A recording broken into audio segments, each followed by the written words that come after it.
Coach Kennedy, as we talked about earlier, been around coaching for 33 years. He spoke at our camp many times. He's a good motivator. He likes to get guys fired up because he himself is fired up about teaching you. You be fired up about listening to him. He's got a great story for you this morning. He's got a couple of good principles that he's going to try to teach you.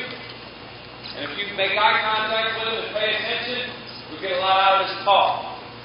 Again, Coach Kennedy has coached for a long time. He's worked at the night camp for years. He's worked our camp for a number of years. And he wants to speak to you this morning. So let's give Coach Kennedy a round of applause. I first be part of horse history today. This talk is being taped. Will be on the internet. You're going to be seen all over the world. We have a cameraman right up here taping for today. So we need your attention. We need for you to be an excellent audience. What does it mean to be involved in athletics? What can athletics do for you? Athletics is fun. It's hard work. It's rewarding. It's disappointing. It's the highs and the lowest lows. Simply, it's life. Everything you experience in athletics, you will experience in life. This gives you a head start on life. All the great businesses in the United States will tell you, if they go to hire somebody and everything is even, they'll take a person who is involved in athletics over one who wasn't involved in athletics. Because they've been through these highs and lows. They know what pressure is. They know how to respond to it. They know how to go the extra mile. They know how to become the better person. They know how to give the extra. And that's why the good Lord put us here. He put us here to make a difference, be the best that we can be, and go the extra mile.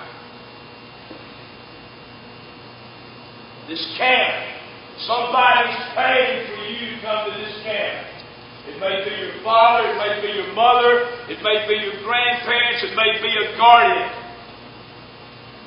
You owe it to them to do the best that you can do at this camp to become the best that you can become. When I was at the Nike camp, and for you saints, I did coach Jason Kidd 13 years ago on my team at Nike. I had to talk to the campers there, part of the campers. I had to come up with a theme. And I kind of wrestled with it. And one day it came to me. They're considered the best of the best. So I challenged them when I talked to them. And I said, do you want to be the best of the best or the best of the rest? This holds true for you also. So thank the people that sent you here to be at this camp. Do you have a passion for the game? Do you really love the game of basketball? I've been married for 3 years. I walked in one night. My wife looked a little frustrated. She said, honey, I've come to the conclusion that you love basketball more than you do me. And I said, that's the most difficult question I've ever been asked in my life. It calls for a very carefully detailed answer. Give me a few seconds. I can assure you this, honey. I love you more than I do football. So do you have a passion for the game? I'm coaching at Shades Mountain this year. I got a guy helping me. He's going to Sanford University. He's a very, very good young man. Halfway through the season, he says, Coach, you want to hear about my career at Shades Mountain? I said, yes, I do. He said, let me tell you something. This is for you little bitty guys. This is for all the ones that tell you you're too little to play. You're not good enough. You never listen to that, because you can be what you want to be, or you can be what everybody else wants you to be. I choose to be what I want to be. He said he was in 8th grade. He was 5'6", he weighed 94 pounds. get to play. He was real discouraged. At the end of the year, he walked up to the coach.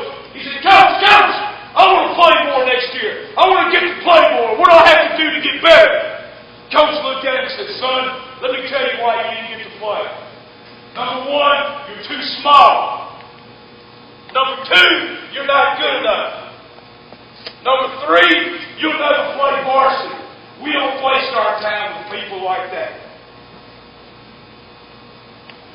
The kid looked at the coach and said, thank you, coach. He turned around and said, yes, yes, yes! Just what I wanted to hear. Just what I wanted to hear. He said, I'm going to work. I'm going to work my head off. I'm going to prove that coach wrong. Years rock long. He grows to 6'2", 175 pounds. He makes the varsity team. His senior year, he's MVP of his varsity basketball team. But coach did have enough about him to tell him his junior year that he should have never told him that. He chose to do what? He chose to be what he wanted to be. Isn't that right? Most guys would have done what? Just quit and waiting on the